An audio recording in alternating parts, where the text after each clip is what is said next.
Robots are a vehicle for students to learn important life skills. That is a quote by Dean Common, who is the founder for the FIRST program, which is the program that 4-H partners with essentially to complete the 4-H robotics program, which is what I raised money for my city project. I'm Madison Caldwell. I'm 18 years old. I've lived in Peck my whole life. I'm the baby of the family. All my cousins are a lot older than me. This is me right there with all of my cousins and aunts and uncles and stuff. I love animals, had them forever. They're amazing. I have my own goat herd, about 13 goats that I breed and sell. These are my kids from last year. We ended up selling this one to a friend. This one was a bottle baby that we did end up losing, but I have learned a lot from it.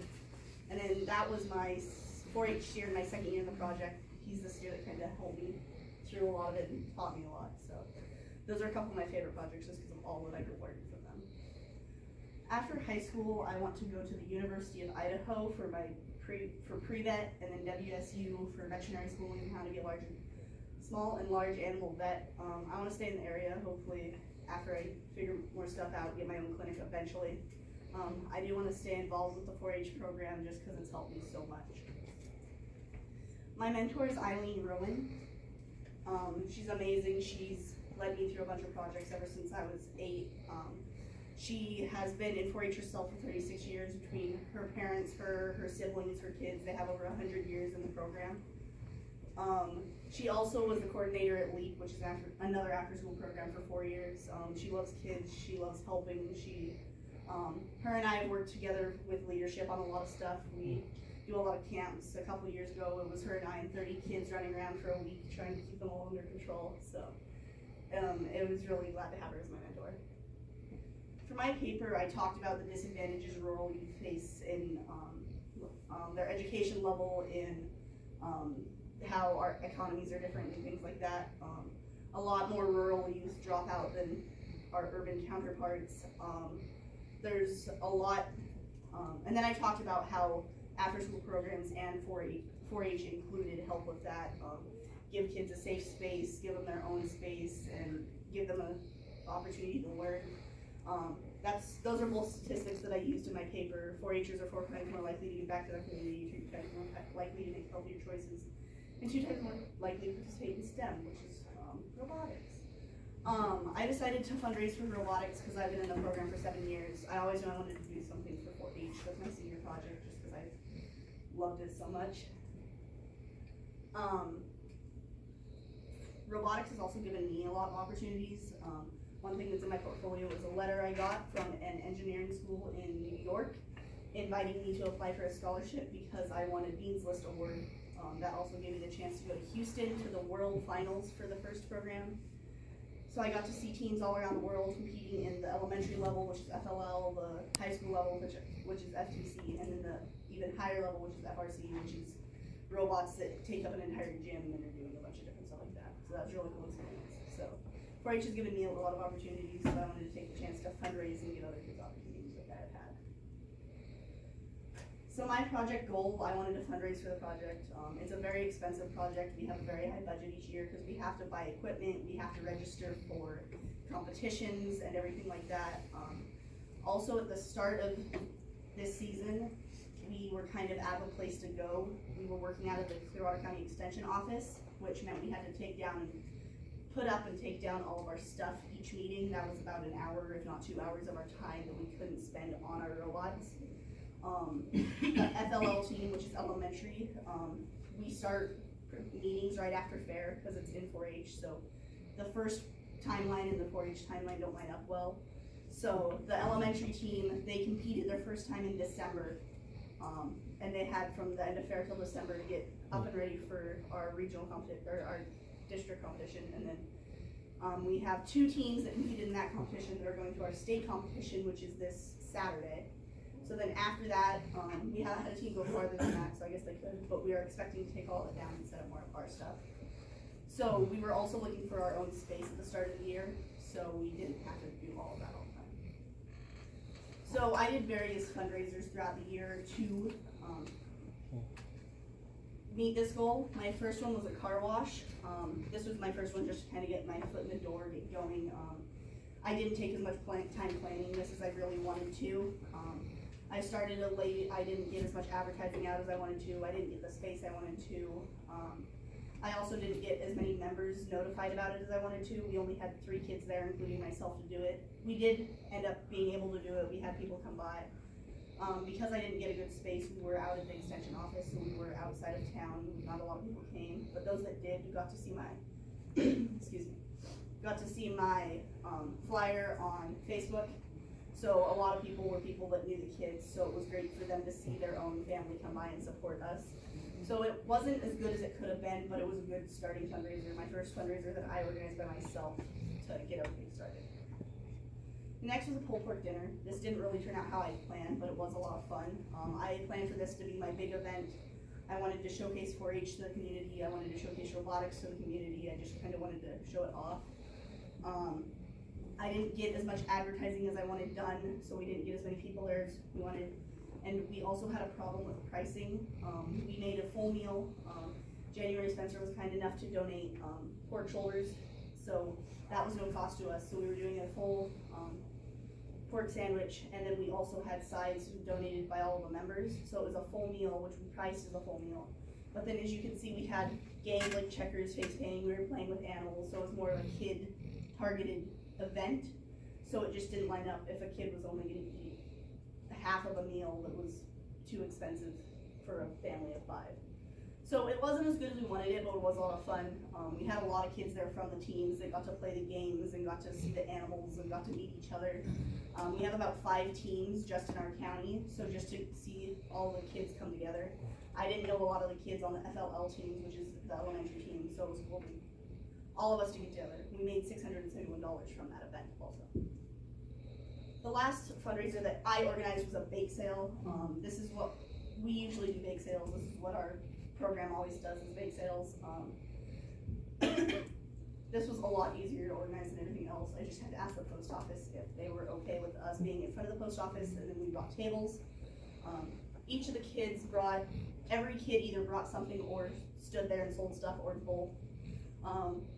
We always do it on Friday, so once business is open, we walk around to businesses, have kids go with a box and start selling stuff, and then we have other kids with coaches and mentors driving around to businesses farther outside of town and getting stuff like that. This is the easiest fundraiser and the highest money maker out of all the ones that I did. So it was nice to see that something doesn't have to take a lot of work to do well. So we made $1,204.25. Outside of my fundraisers, the group did their own fundraisers. This one was mainly spearheaded by January Spencer. It was a lot bigger than anyone expected it to be, and we ended up making $1,385.65. And then Ashley Sartini organized a chili cook-off, which was $1665.74. This was a lot of fun. I didn't have any part in organizing it. I was just there to help the day of. It was a really cool community event. We'd never done anything like that before. As far as I know, as long as she stays with the program, they're planning on keeping doing that, which is really cool to see happen. So, then what we do, because a lot of people have a hard time understanding what robotics is and what we're doing. So, like I said, there's FLL and FTC. FLL is an elementary-based team. FTC is high school. There's FRC, which is high school as well, but you need an entire metal shop, which we just can't do. So this is the field for the FLL. This is this year's field that they'll compete on this Saturday. They have a robot, which is about handheld. It's all completely made of Legos. They program it all autonomously, so it does everything on its own. They drive it around. It drives itself around, and they move this crane. They drive over the ramp. They flip that around, and it's all like based on a certain theme. This year was city building, so they had to gather resources. This is a traffic block they had to clear and a bunch of stuff like that. And then with that, they also, in elementary, focus a lot more on learning and teamwork and stuff like that than they do in the high school teams. So they have an entire project they work on. So these posters are from last year, so they don't match. But this year, one of the teams I know of made a I don't know the scale, but diagram of the old Elite Repeats building, and showed where the rafters were breaking. They talked with Debco on how to fix it. They had an entire plan on what they would do with that if they were in charge of it, and they price pointed everything and had an entire project there. So that's pretty neat. And then for FTC, that's the group I'm in, we have larger robots. They have to fit in an 18 by 18 by 18 cube. They have to be under 42 pounds. Ours are never that heavy, but that is a new rule they added. This is the mat we play on. It is a 12-foot by 12-foot field, foam on the bottom, 1 foot tall plexiglass sides. We start with autonomous, so it drives itself around, and then we control it ourselves like game controllers. We drive it around, have to get these blocks, and here we have to build stuff, try to get it as tall as possible, try to put things together and stuff like that.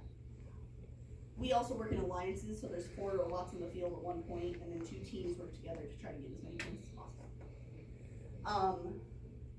What I recommend?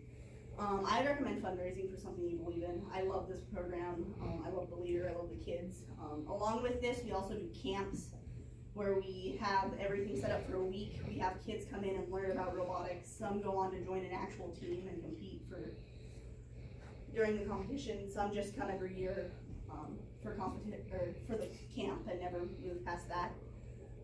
These 2 are the teams that are competing this Saturday. I was also reffing at the competition. We got to hold it in Orfino, which we haven't done since I was about 11, so that was really cool to see. So both of these teams are competing on Saturday at state, and they're going to be competing on the same field I just showed you. These are some of the same posters I have up here, and then that is last year's team. Last year's team is showed on that poster over there. That consisted of me and 3 other people. We've become like a family, and it's really important to me. I've met a lot of friends. I've learned a lot through it. Before robotics, I did animals. I did goats, I did beef, I did stuff like that. And now for 6 years, I've been the head programmer on our team. The first year, it was just me, and the leader's son and daughter. Her son, it was his last year, and he wanted to do the project one last time because he really enjoyed it when he was a kid. So we just got the 3 of us together and did it, and it stuck on. Started with the 3 of us. Now we have 48 kids in the program between all the teams and all the camps. His first year, he tried programming, and then programming is a beast that we've had to kind of deal with.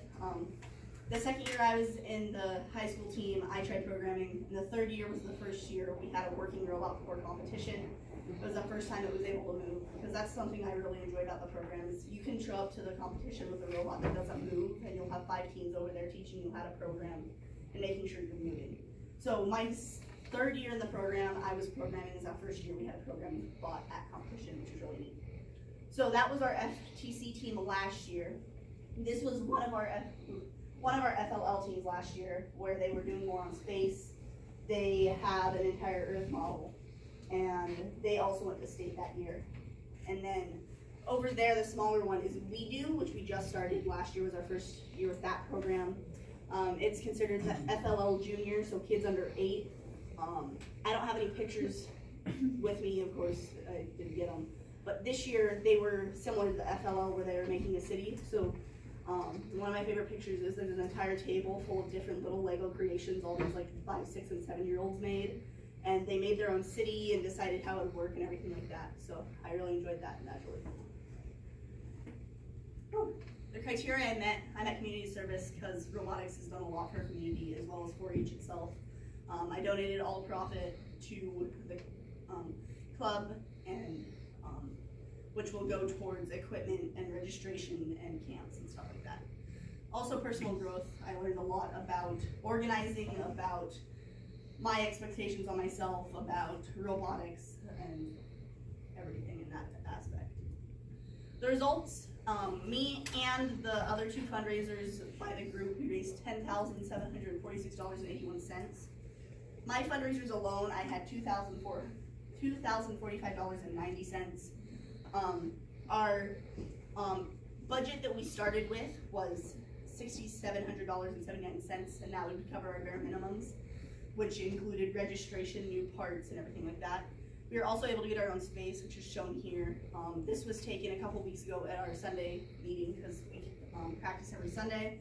This is a team of 3 of us and our leader, and that's the room that we were able to get, which we have all of our stuff set in at, and we don't have to tear it down. A lot of people have helped me through this project. Eileen Rowan, my mentor, she's amazing. Paula Call, my mom, she drove me and other kids places. She's donated a lot to the program over the year. Erin Rogers was our 4-H connector. She taught us, or told us a lot about the liability of everything. January Spencer donated a hog, and all the robotics team members for helping out and doing everything there. Are there any questions?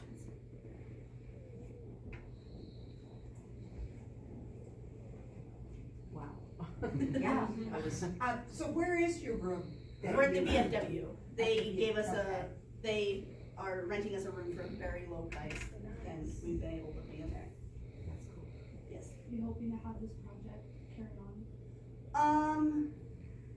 I'd like to see other robotics members work it into that, but the robotics team does their own fundraisers every year. We've gotten more self-sufficient every year. I just helped boost it a little bit, which thankfully we were able to go over our goal, and we had a bigger goal this year to try to get that building.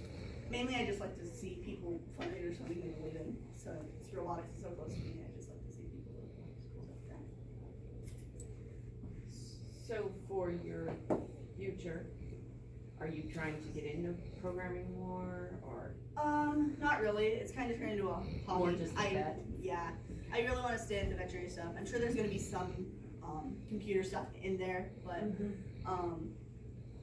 programming's been kind of a different thing for me. I've done so much with animals. It's just something where in the room of my leader and 3 other people, it's weird to say I know the most about programming.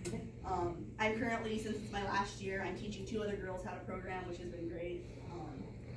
So it's just something that it's completely different, and I go into a completely different mindset when I start programming, so it's just a cool kind of outlet, even though it angers me a lot of times. Right. So how do you get younger students to get involved with this? How do you guys get them? There's been a couple times the teams have gone to the Orpheum Elementary and stuff, but mainly it's through our camps. I was gonna have flyers. We have 3 in March. We have 2 FL camps, which is the elementary, and then 2 of the league junior camps.